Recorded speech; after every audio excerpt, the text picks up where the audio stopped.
Majority बताई गई है। हम बात करेंगे भाजपा के वरिष्ठ नेता और नेता प्रतिपक्ष राजेंद्र राठौड़ साहब से। राठौड़ साहब, समाचार प्लस ने 113 से 122 सीटें दी हैं बीजेपी को, कैसे देखते हैं और क्या लगता है एग्जिट पोल का? 113 से 122 के आंकड़े से भी आगे भारतीय जनता पार्टी बढ़ेगी। भारतीय जनता पार्टी इस बार स्पष्ट बहुमत और 125 से 130 के बीच की सीट लेकर जीतेगी। कांग्रेस सरकार के शासन की विफलताएं सर चढ़कर मतदाताओं की बोली। ये बढ़ा हुआ प्रतिशत ये सिद्ध करता है कि एंटी इनकम्बेंसी के आधार पर मतदाता तैयार बैठा था सरकार को पीटने।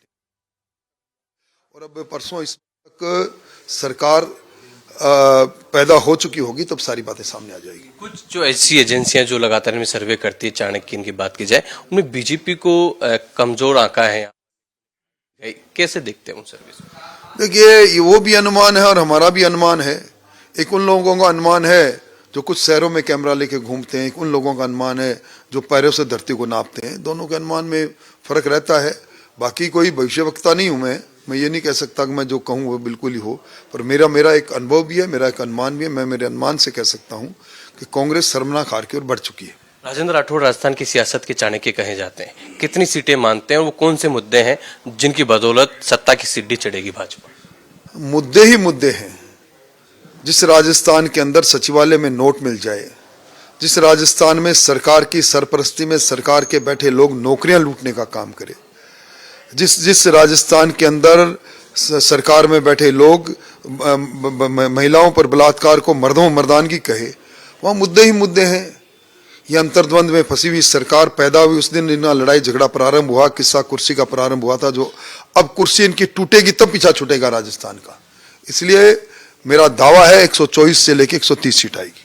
एक बात जो अभी एग्जिट पोल आने के बाद लगातार जो निर्दलीय जो मजबूत हैं उनसे संपर्क करने की बात की जा रही कांग्रेस की तरफ, क्या बीजेपी भी उन मजबूत जो लग रहे हैं निर्दलीय प्रत्याशी उनसे संपर्क कर? हमें आवश्यकता नहीं, और परंतु जो वैचारिक रूप से हमारे साथ थे, किसी कारण से टिकट नहीं पास किए, वो अपने आप ही हमसे संपर्क कर रहे हैं।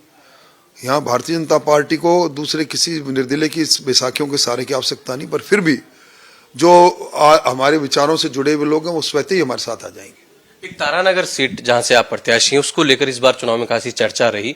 हालांकि तारानगर के समय में कांग्रेस का मजबूत गढ़, आपने वहां भी कमल खिलाया था पहले भी, इस बार क्या रहेगा? निश्चित तौर पर मैं चुनौतियों की सीट पर गया। आज़ादी के बाद सिर्फ 2 बार भारतीय जनता पार्टी वहां से जीती, एक बार पहले मैं जीता, और मैं पूरी उम्मीद में हूं। जनता ने जिस प्रकार का प्यार मुझे दिया है, अपनत्व दिया है, निश्चित तौर पर भारतीय जनता पार्टी वहां कामयाब होगी। क्या बीजेपी की अब तैयारी है, कैसे प्रत्याशियों को कहीं एक जगह रखा जाएगा चुनाव परिणाम? कोई आवश्यकता नहीं।